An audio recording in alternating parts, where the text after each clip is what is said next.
부식과 방식이라는 주제로 강의를 진행하고 있는데요.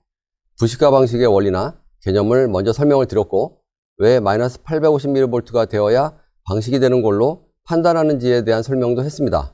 그 다음에 나오는 IR 드롭이나 인스턴트 오프 전위는 처음 들어보시는 분도 계실 텐데, 이 내용이 중요한 이유는 이걸 알아야 방식 전위를 판단할 수 있기 때문입니다. 측정기에서 마이너스 850mV가 나온다고 해서 다 방식이 되는 건 아닙니다. 측정된 전위값에서 IR 드롭은 빼야 되고, 이걸 측정하는 가장 기본적인 방법이 인스턴트 오프 전위를 측정하는 겁니다. 그래서 IR 드롭과 인스턴트 오프 전위에 대해서는 이론만 설명하지 않고 몇 번에 나누어서 실험도 하고 직접 측정값을 보여드리면서 강의를 한 겁니다. 이게 모두 방식 전위를 설명하기에 앞서서 알아야 하는 중요한 사전 지식입니다.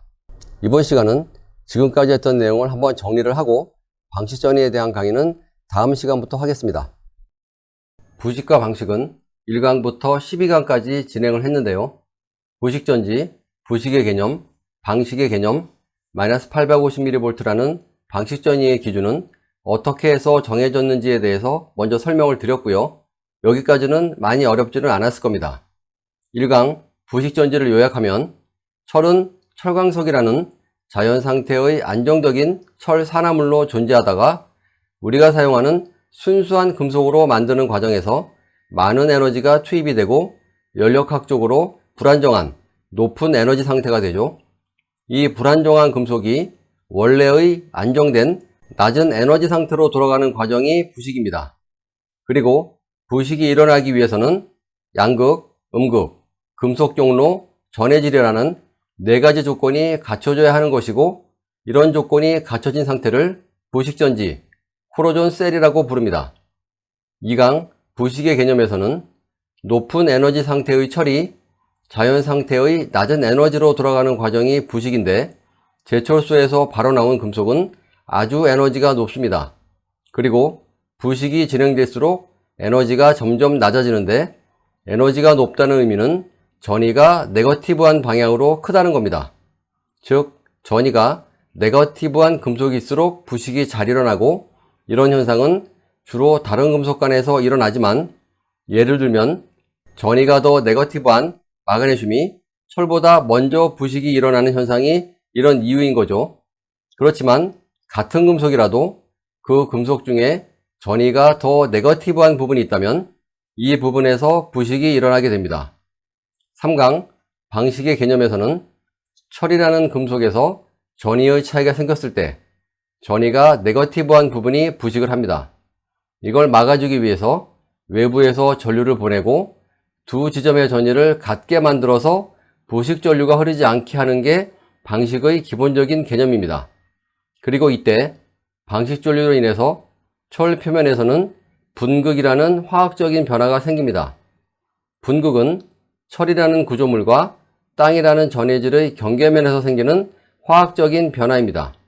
즉, 방식 전류로 인해 금속과 전해질의 경계면에서 생기는 전위 변화인데, 여기서 금속과 전해질의 경계면이라는 부분이 핵심입니다.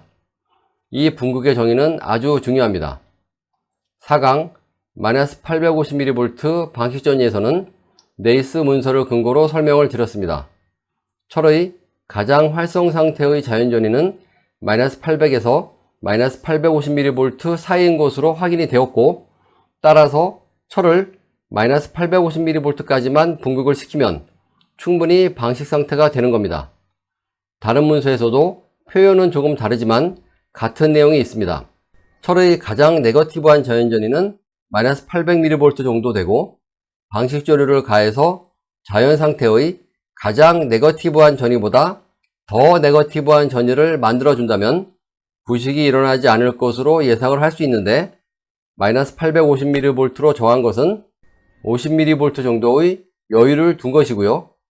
이 기준을 오랜 기간 적용을 해본 결과 부식이 일어나지 않는 것으로 입증이 된 겁니다. 5강에서 8강까지는 여러 실험을 통해 IR 드롭이라는 현상을 직접 확인을 했습니다.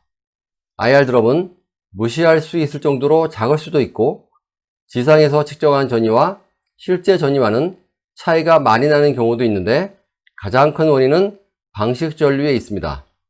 즉 피복이 좋아서 방식 전류가 많이 필요하지 않은 배관은 IR 드롭이 거의 없고, 피복이 좋지 않은 배관은 방식 전류가 많이 필요하기 때문에 IR 드롭도 함께 커지는 거죠. 전류를 계속 증가시키는 실험에서 이걸 확인할 수 있었죠. 두 지점의 땅의 전이차를 측정했을 때 전류가 아주 작으면 전이 차이가 없지만, 피복이 없어서 전류를 많이 보내게 되면 전이 차이가 260mV가 생겼습니다. 이 차이는 이 지점을 기준으로 했을 때 이 지점의 전해질의 전이가 플러스 260mV라는 거고요. 여기서 전류를 올리면 전류량에 비례해서 전이 차이도 계속 커졌습니다. 이 차이가 IR 드롭인 겁니다. 구강 전기 방식의 세 가지 기준에서는 방식 상태를 판단하는 기준이 세 가지가 있는데, 이 내용도 네이스 문서를 근거로 설명을 했습니다. 우리나라에서 적용하고 있는 이 세 가지 기준 역시 네이스에 있는 내용을 가져온 건데, 네이스 원문에 있는 내용과는 조금 다릅니다. 그래서 네이스 원문에 있는 기준으로 설명을 드리게 된 거고요.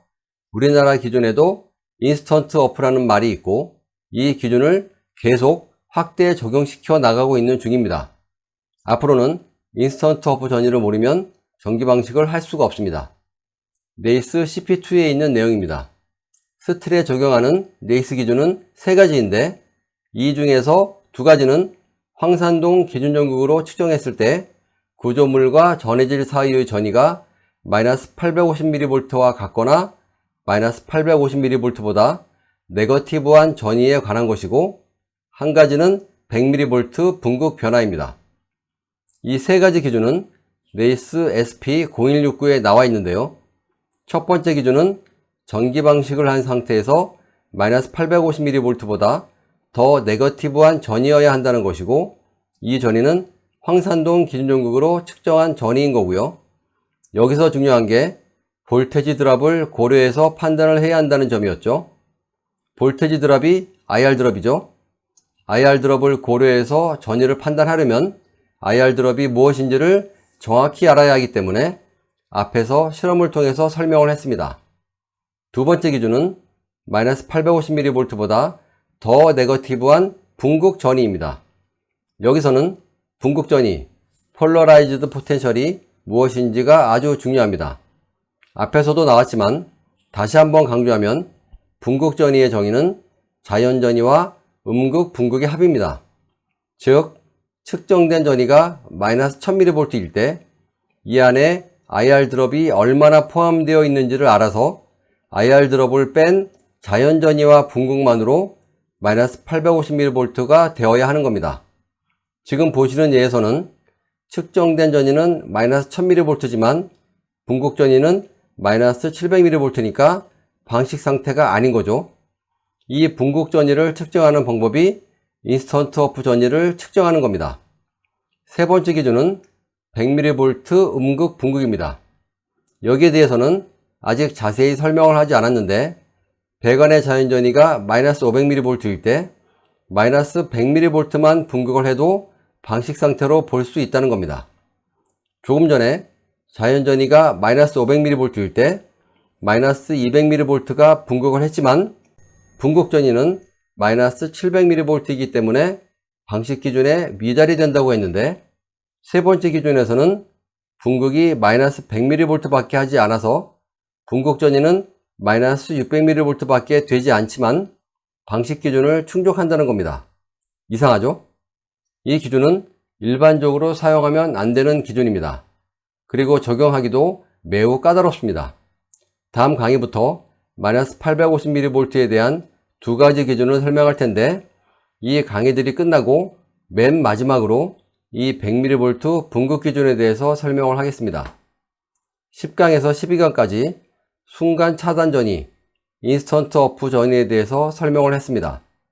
전기 방식은 분극 현상이기 때문에 전이 측정을 할 때에는 분극 전이를 측정해야 합니다.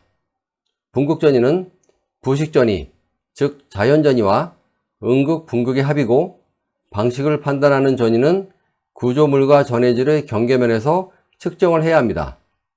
배관이 땅 속에 있을 때 배관과 땅과의 경계면인 이 지점에서 전위를 측정해야 하지만 이건 불가능하고 지면에서 측정을 할 수밖에 없습니다.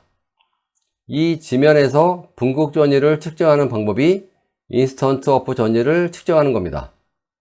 배관에 방식 전위를 보내면 분국 피막이 생기면서 함께 IR 드롭도 생깁니다. 지면에서 측정한 전위가 마이너스 1000mV가 나왔을 때 이 전위는 IR 드롭이 포함된 전위입니다. 여기서 방식 전위를 차단하면 IR 드롭과 분국 피막이 없어지지만 동시에 없어지는 게 아니고 IR 드롭이 먼저 없어집니다. 전위는 순간적으로 마이너스 700mV가 되겠죠. IR 드롭이 없어지고 0.5초가 지나면 분국 피막이 없어지기 시작하는데 IR 드롭은 순간적으로 없어지지만 분국 피막은 서서히 없어집니다. 처음엔 전위가 떨어지는 속도가 빠르지만 점점 느리게 변화하면서 자연 전위에 근접하게 됩니다. 이런 그래프가 나타나게 되는 겁니다. 여기까지가 진짜 방식 전위가 무엇인지를 공부하기 전에 꼭 알고 있어야 하는 사전 지식입니다. 이번 시간에 정리한 내용을 충분히 숙지를 하시고 다음 시간부터 방식 기준에 대한 강의를 하겠습니다.